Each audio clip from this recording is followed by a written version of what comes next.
சுவானக மக்களே. சோ இந்த வீடியோ என்ன பார்க்க போறோம்னா 3 டாபிக் பார்க்க போறோம். ஒன்னு, பிரதீப்க்கு கிடைச்ச அந்த ராஜ மரியாதை. ஏன்னா பிரதீப் வந்து ஒரு ஸ்கூலுக்கு வந்து சீஃப் கெஸ்டா கூட்டு இருந்திருக்காங்க. அதுவும் ராஜ மரியாதையோட கூட்டு போன மாதிரி பயங்கரமா கூட்டு போறாங்க. இதை பத்தி நம்ம கண்டிப்பா பேசி ஆகணும் நண்பர்களே. ஏன்னா அவனெல்லாம் ஒரு ரெட் கார்டு அப்படிங்கிற ஒரு கார்டை கொடுத்து பெண்கள் பாதுகாப்பு, பெண்களுக்கு வந்து பாதுகாப்பு முக்கியம் அப்படின்னு சொல்லிட்டு ஃபேக்கா முதுகுல குத்தி வெளியே அனுப்புனாங்க. நமக்கு தெரிஞ்ச விஷயம். அது ஒரு பெரிய ஆள் வேற குத்தி அனுப்புனாரு. பெண்கள் பாதுகாப்பு காரணமாக உங்களை நாங்க வெளியே அனுப்புறோம்னு சொல்லிட்டு. சோ இதெல்லாம் பார்க்கும்போது நம்ம யோசித்தோம், அவ்வளவுதான் பிரதீப் வெளியே வந்து கண்டிப்பா ஹர்ட் பண்ணுவாங்க அப்படின்னு. ஆனா மக்களுக்கு தெரியும் பிரதீப் வந்து அப்படி எதுவுமே பண்ணல. பிரதீப் வந்து இந்த வீட்டுக்குள்ள நீட்டா தான் இருந்தா, இவங்க தான் ஃபேக்கான காரணத்தை வச்சு வெளியே அனுப்பிட்டாங்கன்னு சொல்லிட்டு, அதனால பிரதீப் கிடைக்க வேண்டிய மரியாதை அப்படிங்கிறது வெறித்தனமா வெளியே கிடைச்சிட்டு இருக்கு. அது மட்டும் இல்லாம அவனுக்கு எனக்கு தெரிஞ்சு இந்த சீசனை பொறுத்த வரைக்கும் பிரதீப்க்கு மாதிரி யாருக்கும் சப்போர்ட் கிடைக்கலன்னு நான் நினைக்கிறேன். நான் கெஸ் பண்ண வரைக்கும் பிரதீப் தான் அதிகபட்ச சப்போர்ட்ல இருக்காரு. ரெண்டாவது டாபிக் நம்ம ஐஷு அவர்கள் இன்னைக்கு லைவ் வந்திருந்தாங்க. மூணாவது டாபிக் பார்த்தீங்கன்னா நேத்து ரவின் அவர்கள் லைவ் வந்திருந்தாங்க. இவங்க ரெண்டு பேருமே எதுக்கு லைவ் லேட்டா வராங்கன்னா, கொஞ்சம் அந்த மக்கள் மத்தியில இருக்க வன்மங்கள் கொஸ்டின் எல்லாம் குறையட்டும் தான். ஏன்னா லைவ் வந்தா கண்டிப்பா மக்கள் வந்து ஏதாவது கொஸ்டின் கேட்பாங்க. அதுக்கு ஆன்சர் பண்ண முடியுமான்னு கேட்டீங்கன்னா கொஞ்சம் தடுமாறுவோம். அதனால மக்கள் மத்தியில இருக்க இந்த ஹர்ட் கொஞ்சம் கம்மியான பிறகு வருவான்னு சொல்லிட்டு ஒருத்தரா வராங்க. பட் நம்ம எதிர்பார்த்த அந்த 2 பேர் தான் இன்னும் ஆளை காணும். சரி, ஓகே, அவங்க வரட்டுமே. First topic Pradeep. So Pradeep அப்படிங்கிற ஒரு நபர் வந்து ஒரு ஹையர் செகண்டரி ஸ்கூலுக்கு வந்து சீஃப் கெஸ்டா கூட்டு இருந்திருக்காங்க. வெறித்தனமான சம்பவம். ஏன்னா நம்ம எல்லாம் யோசித்தோங்கிறத அந்த கும்பல் யோசிச்சிருப்பாங்க. அவ்வளவுதான், பிரதீப் நம்ம ஒரு உமன் சேஃப்டின்னு ஒரு கார்டை வச்சு வெளியே அனுப்பிவிட்டோம். வெளியே போன பிறகு பிரதீப் அவ்வளவுதான், மக்கள் மத்தியில தலை காட்ட முடியாது, மக்கள் வச்சு மிதிக்க போறாங்க, பெண்களுக்கு ஆப்போசிட்டா நீ இப்படி பண்ணுவியாடா, பெண்கள் அப்படி பண்ணுவியாடான்னு சொல்லிட்டு மக்கள் வச்சு செஞ்சுருவாங்கன்னு சொல்லிட்டு தான் ஒரு பிளான போட்டு அந்த கும்பல் வெளியே அனுப்புனாங்க. ஆனா வெளியே நடந்தது என்னமோ டிஃபரெண்ட். மக்களுக்கு தெரியும் உள்ள என்ன நடந்துச்சு, என்னென்ன நடந்துட்டு இருந்துச்சு, யாரு வந்து ஃபேக்கா சொல்லிட்டு இருக்காங்க அப்படின்னு மக்களுக்கு தெரியும். அதனால பிரதீப் கொடுத்த சப்போர்ட் வந்து மக்கள் வந்து அந்த ஒரு சம்பவத்துக்கு அப்புறம் டபுள் மடங்கா தான் கொடுத்தாங்க அப்படிங்கறத உண்மை. சோ அந்த வகையில நேத்து வந்து ஒரு இன்னைக்கு தான் நினைக்கிறேன் ஒரு ஸ்கூலுக்கு வந்து சீஃப் கெஸ்டா போயிருக்காரு. அப்படி என்ட்ரன்ஸ் பயங்கரமா இருக்கு. ஆக்சுவலா பக்கத்துல வந்து ஒரு போலீஸ் ஆபீசரும் இருக்காங்க. பட் அவங்க யார் அப்படிங்கறது எனக்கு கரெக்டா தெரியல. பட் அதை பத்தி நமக்கு எங்கேயுமே மென்ஷன் பண்ணல. சோ அந்த மாதிரி தரமான ஒரு என்ட்ரி கொடுக்குறாரு. ஆளை பத்தினா நல்ல மாலை மரியாதையோட கூட்டி ஸ்டேஜ்ல ஏத்தி பயங்கரமா பேசலாம் வச்சிருக்காங்க.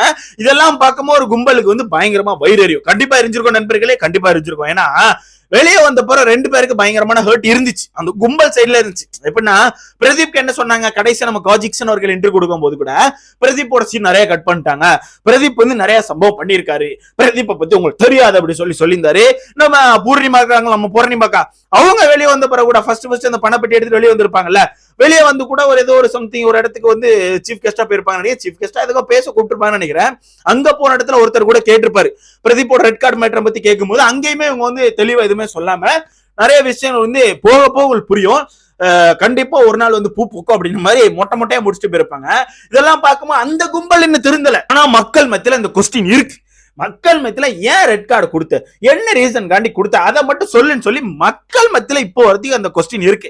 சோ அந்த வகையில் அதனாலதான் ஆன்சர் பண்ண முடியாம அந்த 2 பேர் தலைமறைவா இருக்காங்க அப்படிங்கிற நமக்கு தெரிஞ்ச விஷயம் தான். ஏன்னா இப்ப இன்டர்வியூ கொடுத்தான்னு வச்சுக்கோங்களேன், இப்ப இன்டர்வியூ வராங்க, கண்டிப்பா நீங்க கொஸ்டின் கேட்பீங்களா மாட்டீங்களா, கமெண்ட் செக்ஷன்ல போய் பாத்தீங்கன்னா கழிவு ஊத்திருப்பாங்க. நல்லா அவங்க பிஆர் கும்பல் வரும், அவர் 100-150 பேர் கிடக்காங்க நண்பர்களே. அந்த கும்பல் இப்பவும் கிடக்காங்க. வந்து தரக்குறித்தனமா ஏதோ மாயாதான் மாசு, மாயாதான் கெத்து, மாயாதான் ஸ்ட்ராங் பிளேயர் சொல்லி கமாண்ட் ஒரு 10 போடுவாங்க. இந்த 10 கமாண்ட் இருந்தாலுமே மீதி 1000 கமெண்ட் பாத்தீங்கன்னா நம்ம மக்கள் வந்து கொஸ்டின் கேட்டிருப்பாங்க. நீ யார கேட்டு ரெட் கார்டு தூக்குன, அவன் என்ன செஞ்சா சொல்லு, சரி நீ யார கேட்டு எல்லாரும் கெட்ட வார்த்தை போட்டு பேசின, கடைசி நாள் வரைக்கும் உன் இஷ்டத்துக்கு வாய் விட்டு பேசிட்டு இருக்க, நீ மொத்தம் யார் அப்படின்னு சொல்லிட்டு மக்கள் கண்டிப்பா கொஸ்டின் கேட்பாங்களா மாட்டாங்களா, கண்டிப்பா கேட்பாங்க.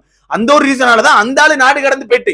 இதுல பெரிய சம்பவம் என்னன்னா, நாங்க வந்து பிரியவே மாட்டோம், நாங்க வந்து இணை பிரியாத நண்பர்கள் அப்படி சொன்னாங்க. பட் ஒரு நண்பி இங்க விட்டுட்டு ஒரு நண்பி வந்து பேங்காக் பக்கமா போனதா கேள்விப்பட்டேன். இதுதான் உங்க ட்ரூ ஃப்ரெண்ட்ஷிப்பாடா? சரி, ஓகே. இருந்தாலும் அவங்க பாவம் மிடில் கிளாஸ் ஆளுலாங்க. அவங்க வந்து ஒரு இடத்துக்கு போனனாலே ஒரு அமேசான் காட்டுக்குள்ள இருந்து 4 கிலோமீட்டர் நடந்து வரணும், அங்க இருந்து ஒரு ஆட்டோ பிடிக்கணும், அங்க இருந்து மினி பஸ் பிடிக்கணும், அங்க இருந்து திருப்பி ஒரு கால் டாக்ஸி பிடிச்சி அப்புறம் தான் ஏர்போர்ட் வர முடியும். சோ அவங்க ரொம்ப கஷ்டப்பட்ட குடும்பங்க. அதனால அவங்களே தான் லோன் கீன் போட்டுதான் பேங்காக் போயிருப்பாங்க. கூட சேர்த்து பூர்ணிமா கூட்டு போக முடியுமா சொல்லுங்க, லோனை மட்டும் கொஞ்சம் தான் வந்திருக்கும். அதனால மிடில் கிளாஸ் ஆட்கள் கொஞ்சம் அப்படிதான் இருப்பாங்க. ஏன்னா இது அவங்க உள்ள மென்ஷன் பண்ணதுங்க, நான் எதுவும் பேசல, இது நம்ம தனிப்பட்ட கருத்து எதுவுமே இல்ல. ஆயா அவர்கள் இந்த வீட்டுக்குள்ள நான் வந்து ஒரு மிடில் கிளாஸ், நான் வந்து சோத்துக்கே கஷ்டப்பட்டேன் அப்படின்ற மாதிரி பயங்கரமா பேசியிருக்காங்கல்ல, அதெல்லாம் வச்சு சொல்ற நண்பர்களே, அதெல்லாம் வச்சுதான் அதனால பூர்ணிமாவை கலத்தி விட்டுருப்பாங்கன்னு நினைக்கிறேன்.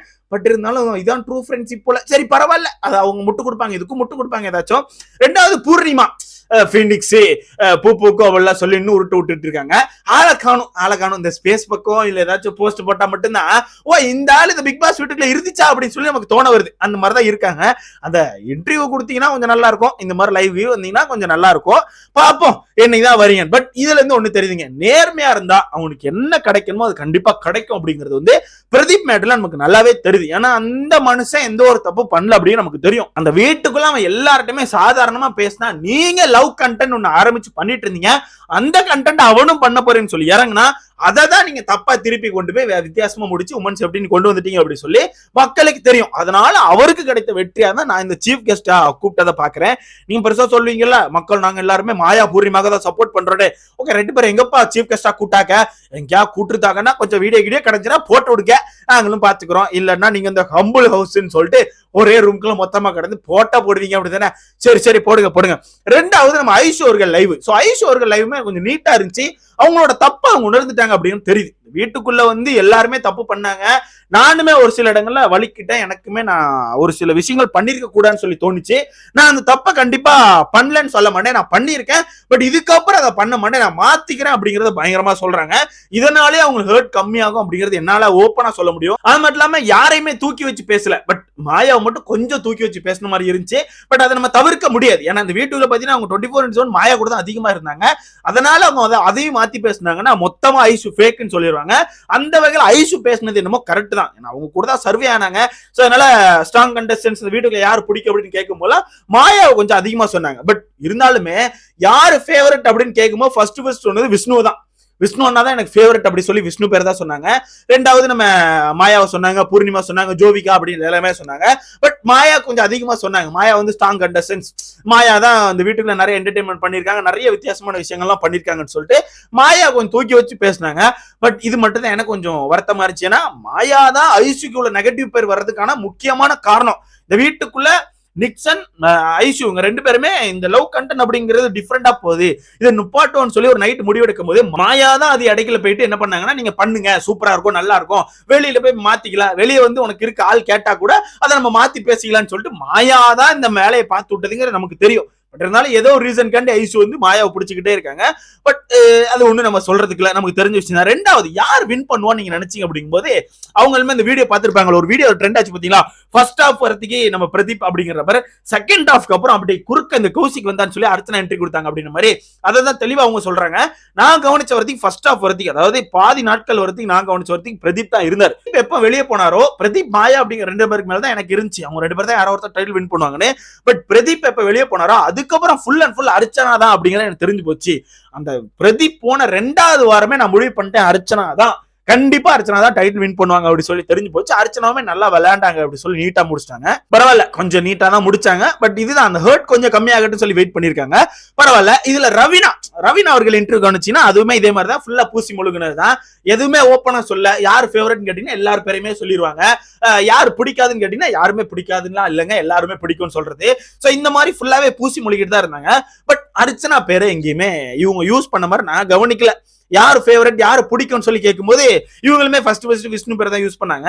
ஒருத்தர் பேரா சொல்றாங்க, அந்த இடத்துல அர்ச்சனா பேர் வரல. சோ இவங்களுக்கு ஏதோ வருத்தம் இருக்கு, வருத்தம்னு சொல்றதோட வன்மம் இருக்கு. அர்ச்சனா வின் பண்ணதுல இவங்களுக்கு ஏதோ சம்திங் வன்மம் இருக்கு போல. பட் பரவாயில்ல. ஆனா இந்த இடத்துல ஐஷு பத்தி ஒண்ணு சொல்லி ஆகணும் நண்பர்களே. ஐஷு வந்து எந்த ஒரு இடத்துலயுமே நிக்சனோட நேம் எடுக்கவே இல்லை. நிக்சன் அப்படிங்கிற ஒரு பேரே எடுக்கல. அது சேஃப் கேமா இல்ல வந்து இவங்க உண்மையாவே நிக்சன் பேரை மறந்துட்டாங்களான்னு எனக்கு தெரியல. பட் ஐஷு வந்து நிக்சன் பேரை எடுக்கல அப்படிங்கறதா உண்மை. ஆனா கடைசியா ஒண்ணு சொல்லிக்கிறேன், சீஃப் கெஸ்ட் எல்லாம் கூட்டிருக்காங்க, எங்கேயா கூட்டாங்களா?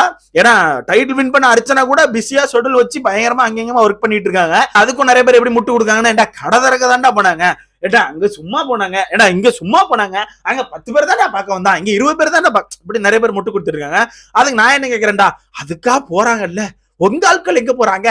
ஒண்ணு தலைமறைவு, நம்ம பூர்ணிமாக்காவை காணும், ஒண்ணு பேங்காக் நாடு கடந்து போயாச்சு நம்ம மிடில் கிளாஸ் அக்கா. சோ இந்த மாதிரி நீங்களே தலைமறைவாய் சுத்திட்டு இருக்கீங்க. மாயாவை காணும், பூர்ணிமாவை காணும், காஜிக்சனை காணும், யாரையுமே காணும். இவங்க 2 பேராச்சும் பரவாயில்ல. இங்க பாருங்க, பிரதீப்பா சீஃப் கெஸ்டா கூட்டாச்சு, அர்ச்சனா அவங்க ஷெட்யூல் வச்சு அழகா வேலையை பார்த்துட்டு இருக்காங்க வெளியே வந்த பிறகு. அவங்கவுங்க அவங்க வேலைக்குள்ள போயிட்டாங்க. நீங்களும் இந்த இன்டர்வியூ கொடுத்தீங்கன்னா மக்கள் கேட்க வேண்டிய கொஸ்டின் எல்லாம் கரெக்டா இருக்கும். எப்ப கொடுப்பீங்க?